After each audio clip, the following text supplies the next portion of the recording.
তালিকা শিক্ষার্থীদের থেকে প্রদান করা হবে।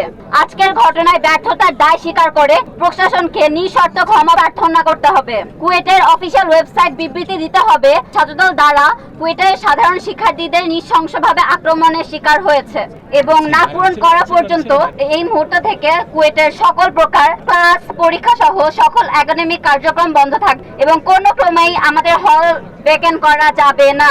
আমাদের যে দাবিগুলো ছিল সেই দাবিগুলো মানা হয়নি দেখে আমরা এই স্মারকলিপিটি রেডি করেছি। এখানে আমাদের প্রত্যেকটি শিক্ষার্থী, আমাদের যে পাঁচ ব্যাচের 5,000 শিক্ষার্থী সাইন করবে এবং এইটা আমরা ইন্টারিম গভর্নমেন্টের কাছে পাঠাবো।